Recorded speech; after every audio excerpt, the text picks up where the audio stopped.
Now, I would like to invite our keynote speaker to come to the stage. Catherine Daniels-Kurz is the founder and executive editor of Women's International Perspective.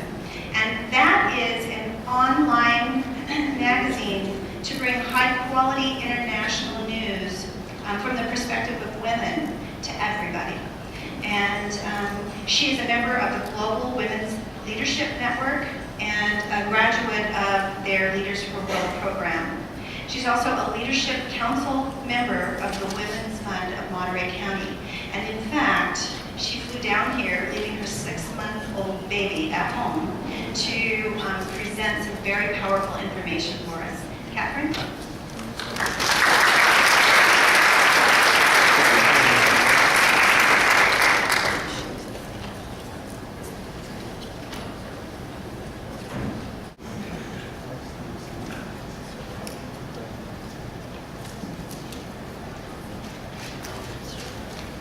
Hello, welcome.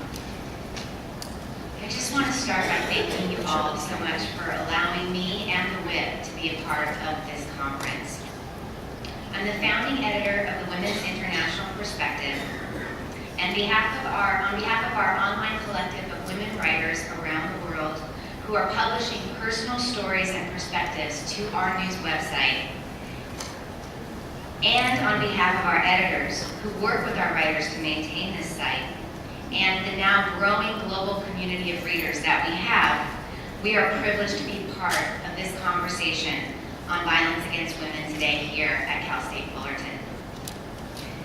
I was really excited to be asked to keynote this presentation, this conference, because recently, more than at any other time in my life, I'm feeling hopeful.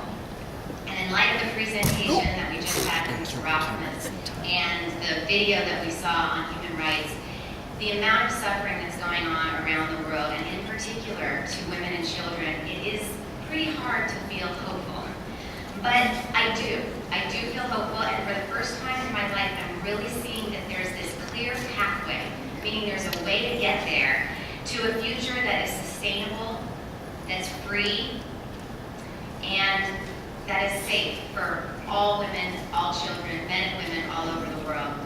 I feel this, and I want to impart this to you. I feel this down to my cellular level, and I haven't always felt that way. I've always been an activist. I was an environmentalist when I was a child, and then got into women's rights later on, and I've always been driven by this fear that somehow we're all on the road to destruction. And now I actually don't feel that way. I'm convinced that the solutions can be found in the global women's movement, and I see this as a movement that is growing. I see that it's a movement that is transformative, and I see it as a movement that will take this world by force this decade. So, you may be wondering already how I can be so optimistic in light of the glaring realities that we face, and your doubt and your concern no doubt makes good sense.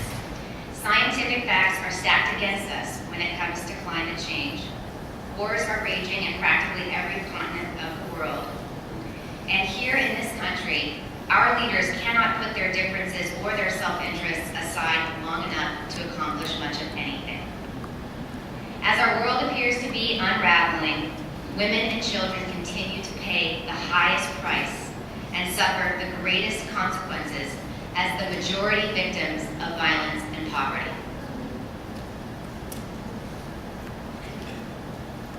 It's a picture that hardly leaves much room for optimism.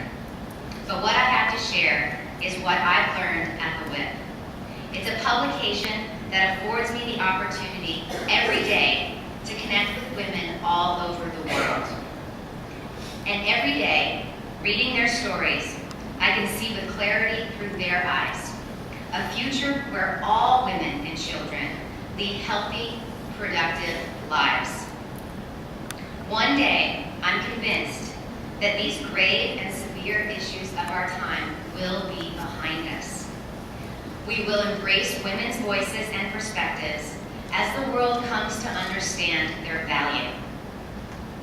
I've never been so certain about anything in my life.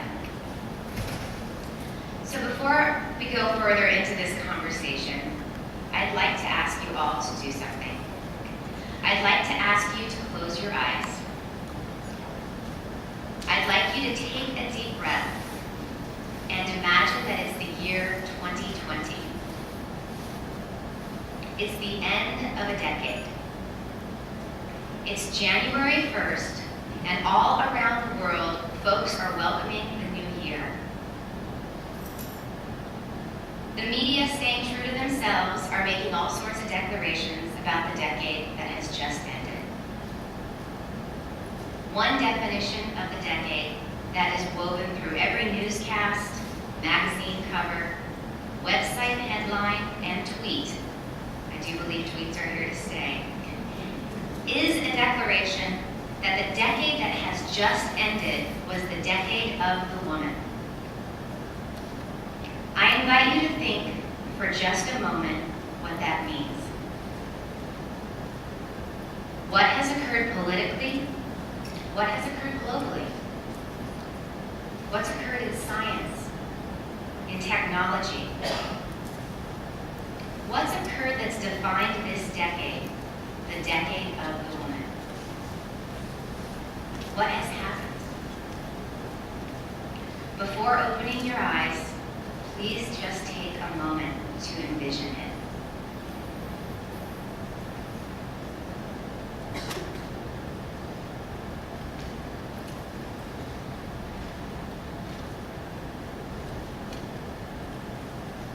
Five years ago, I could not have imagined standing in front of you here today talking about a global news service that I created, contributing to a conversation on global women's issues. If you asked me what I would be doing in 2010, not in my wildest dreams would I have come up with any of those things. I was teaching at a private middle school in Southern California, here in Southern California. Teaching was something that I'd done all my life. Although it has many challenges and rewards, I'd become complacent in my role as a teacher. It had become a routine that each year passed, and I felt like I wasn't really contributing anymore to both my students or the world in a productive, valuable way. So I took a big risk. I left a good salary. Now, after running an independent news website for 3 years, I realized it was a very good salary. And I left a stable, supportive, and nurturing work environment. The 2004 elections had left a need in me to place and channel my dissatisfaction with politics in this country. And as it happened, it was a time when the blogosphere was taking shape and growing online. It was the perfect opportunity to combine my love for writing and my activism. In the short time that I was blogging, I quickly saw that there were very few women blogging alongside me. I was hardly oblivious to the inequality among the sexes, but I did find myself completely taken aback that in this brand new medium, the same disparities that existed in print had transferred online.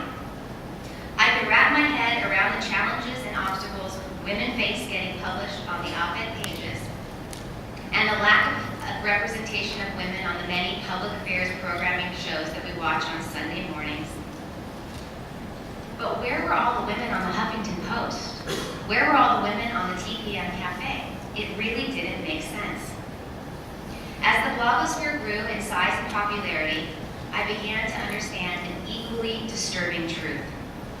Eyeballs were migrating to the web from print publications. On a good day, these print publications followed a set of basic codes and canons on which their reputations relied.